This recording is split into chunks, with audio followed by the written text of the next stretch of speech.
back to Getting a Job International Student Edition. Today I'm really excited to have Yayun here, who is a data scientist at Microsoft. So could you please tell us a little bit about yourself and your background? Yeah, no problem. Thank you so much for having me here, Anna. So this time I'm pronouncing your name right, Anna? I know, you got it. Okay, yeah, that's great. So yeah, my name is Yayun. I'm a data scientist at Microsoft. I joined Microsoft from 2019 in July, as soon as I obtained my PhD degree in industrial engineering from North Carolina State University. And I came to the United States in 2015 for like the PhD. And before that, I obtained a physics bachelor in China. Okay, great. So after doing your bachelor's in China, why did you decide to come to the US for your PhD? Well, yeah, that's a good question, and there are lots of reasons for that. And like for one thing, I really want to try like the education outside of China, like to see how the education system works like in other country. So yeah, and at that point, I also applied some like schools like in France. And yeah, I didn't limit myself to like only schools in the United States. And yeah, finally I accept the school offer like from like NC State, like in the United States. So I had an internship in China in at the end of my third year in my PhD program. Yeah. So at that point, I was thinking like going back to China, like to find a full-time job there. So I want to try out the internship first.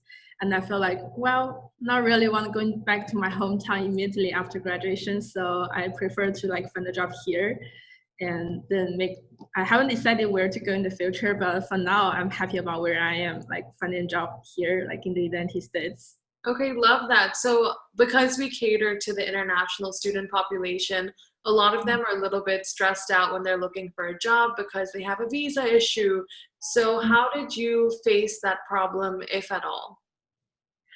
Yeah, I also feel that struggle a little bit, like because of like visa issue. There are so many companies that they don't sponsor us, so we cannot apply for those.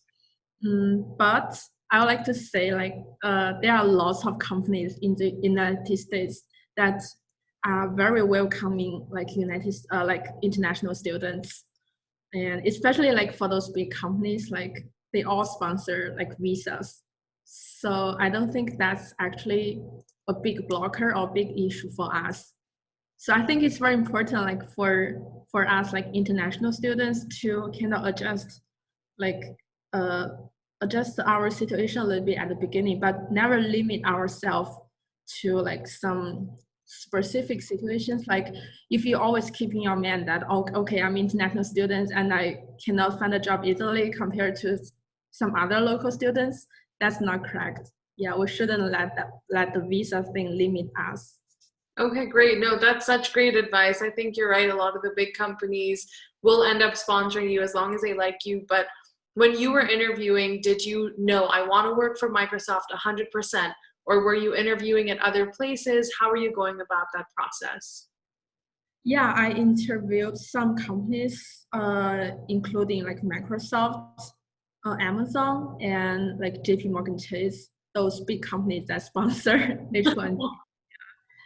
Yeah, so, well, I feel like, so you're asking me about like how the interview look like or Well, like, first, how did you choose when you were interviewing? Did you just say, everyone, I'll apply to everywhere? Or did you have a list and say, no, I'm going to check these many? How did you like start thinking about, I want a job, I'm going to start looking? yeah, that's actually my experience is a little bit different from others. So because I like we definitely know that like apply jobs online, right? And there we can do some checklist like that. But my way is to I did a post on LinkedIn and Okay. attached my resume there. And yeah, I talk a little bit about myself and what I'm looking for. I didn't limit myself to some specific like role. I just say that I have some background here and I'm looking for a job that sponsors H1B, and that's it. Yeah, and at that point, like I got like hundreds of replies, like directly message me, or like some people like they comment on my under my post. Yeah, so that's how I got some interviews. That's such a great story. That's amazing. I think it shows you the power of LinkedIn and that there's so Yeah. many people on there looking. A lot of students don't even use it or don't know how to use it, but that's very, very, very smart. I know a lot of different companies have different rules about the interview process, but is there anything that you can share about the interview process for any of those three companies that is A, legal, but B, that you think other students would benefit from? Yeah, definitely. I can share my experience with Microsoft. Actually, for the Microsoft job, I applied directly on my own. Like for some big companies, like including Microsoft, like Facebook and Google, they actually have some positions specifically for like PhD graduates. So I applied one of those at Microsoft, and like I have two rounds of interview. Like first round is like phone interview, and they ask me a bunch of like technical and behavioral questions. And the second round is the on-site interview. So in the on-site interview, there are like four rounds actually. Like I need to talk to like four different people, and like they ask me a bunch of questions. So yeah, and after 2 weeks after the final round, then they send me the offer. So that's how the process looked like. Yeah. Great. Was there anything that helped you prepare after the first round? They said, yeah, Yayun, please come, and now you're going to have 4 rounds. What did you do in the middle? What were you learning? What were you researching? How did you prepare? Yeah, I think we definitely should prepare based on like the job description, and we should read that like very, very carefully, like line by line and word by word. And for example, in the job description, if they mention like decision tree, which is like machine learning algorithm, and then you need to like 100% sure like you really know what this algorithm is and know like how to like what's the details here and what's the assumption for this algorithm and what's the like how to apply this algorithm to some real problems. So yeah, just like dig into the job descriptions and prepare like every like single thing that the job description mentioned, and then yeah, Did that's they how I.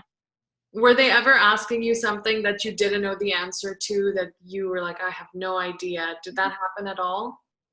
Yeah, that happened not very often, but sometimes, yeah. And in that situation, I will be very honest about that because nobody gonna know everything, you know. And especially for data science, there is so much work to do in this area, and this area is also growing as well. So it's very hard, like, to prepare like every single thing in this area before the interview. So in that situation, if I encounter any problems that I don't know, I will try to solve that within the limited time. And if I couldn't do that, I will be very honest. And like usually at the beginning of the interview, like we're gonna introduce each other. So I know the interviewer's name, Mhm. and I will ask him like the email address. So after the interview, I will do some research about like this problem, and I will figure that out, and I will send my solution to the interviewer. So I think that helps a lot as well. And because we still need to like send out like the follow-up email, like something like a thank you email to the interviewers after each interview, and then I attach my solution with that as well. I love that. I think that that's so helpful and it shows them that you really think about it and you're really proactive about the whole thing. One of my big questions, so data scientist at Microsoft, that could mean so many things. Can you tell us a little bit more about what you do and what your day-to-day looks like? Yeah, definitely. So for my daily job, I spend around like 20 to 30% of time doing a bunch of like emails and meetings. And I spend like 50% of time like doing some technical work, like for example, creating the reports, like do some modeling. And for the rest of the 20%, I spend those time like learning, like to study like something that I'm interested in. I think it's very important like to have like 10% to 20% time like to like just learn something, like and learn something related to like the area you are interested in. It doesn't need to be like very closely related to what you are doing for now for your daily job, but those learnings can help you, can benefit you like in the long run. No, that's Yeah. great. And, big question, just people are curious, how did COVID and moving to from in person to working remotely, how did that affect your job? Do you think, personal opinion, did it make you more productive, less productive? Do you like it, or do you prefer being in the office? Yeah, that's a really good question. I have like so many like I have some friends like some of them like really want to go back to the office to have some like social life. Yeah, and some of them like prefer stay at home. So actually for me, um, I'm not very easily affected by where I am. So no matter at home or in the office, I will just do the work. Yeah. So yeah, so it doesn't impact me a lot. Uh, Another thing is actually before the COVID, I already got used to that, like the stay at home mode, because like my manager is in Dublin, Ireland. So he's not in like the Redmond, Washington, where I am now. So I always do like the video meetings with him, and so I kind of like get used to that like before like the COVID hits. Yeah. Okay, no, that's perfect. Is there anything that you do that helps you build relationships and stay in touch with people while you're remote? I think a lot of students ask, when you're in the office, it's very easy to walk over to somebody and tap them on the shoulder and say, "Hi, I need help with this. Do you know?" I know obviously from home it's a little bit different, but do you have any experience with that?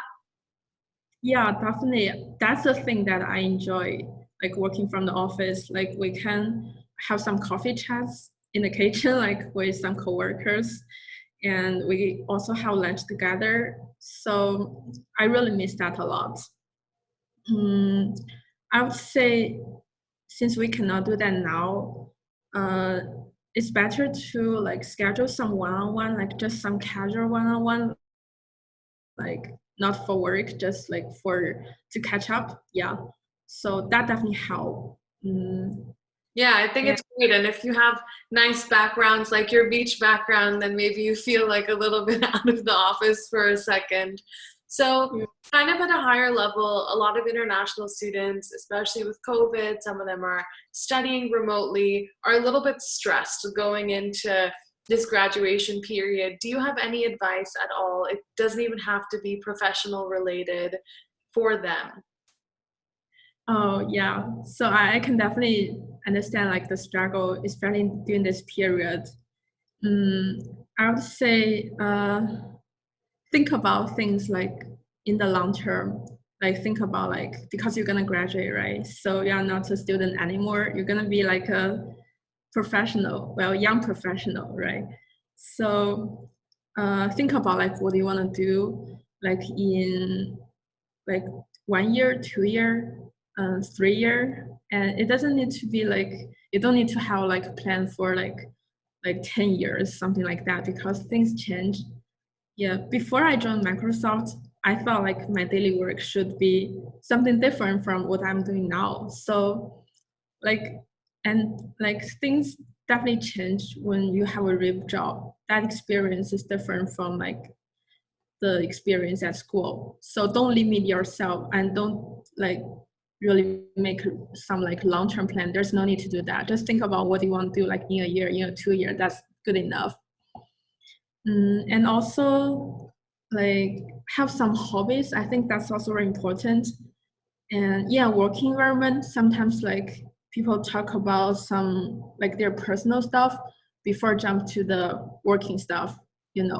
So if you have some hobbies, and it's gonna be interesting that you will share that with your coworkers and kind of like mm, fill the gap, and you're gonna like feel, I think that help you deal with like the relationships with your coworkers as well, and you have some personal things to share, like you have some hobbies to share with each other, so it will be fun. So I'm yeah. just curious, do you have any hobbies? What are your, favorite hobbies or things to do outside of work? Yeah, I can give an example. Actually, I have lots of hobbies. The big three is like the first one is like hiking. I hike a lot, and Washington State is a great place for hikers. There are so many beautiful trails, and all year around. Wow. Yeah, that's very nice. And we can also do some like snowshoeing. So that's also very cool and lots of snow. So I like snow. Yeah, so yeah, because I like hiking, so sometimes like I also share that with my coworkers, and they ask me for some advice about where to hike and some stuff like that, and I will give them some suggestions. So I No, think I that, think that's great advice. It's always good to build relationships on more than just you work here, I work here. You build real friendships at work, which is very cool. So I think kind of for us, we want to thank you so much for coming and talking to all these international students. Onboard is really trying to motivate them and kind of introduce them to students or ex-students who are also international on all different levels. So you're the first PhD student that we've gotten a chance to speak with. We've spoken with some undergrads, we've spoken with some master's students, and Microsoft is obviously a wonderful company. So we just wanted to thank you for taking the time out on a Sunday to speak with us and share your experience. We'll make sure to tag you on LinkedIn, so feel free to share it if you want to share with your followers about your experience. But really, thank you so much from Onboard, and we wish you the best of luck at Microsoft. thank you so much, Anna. Thank you so much for having me here and bring up those like awesome questions. It also helped me to think about like myself, reflect it. Yeah.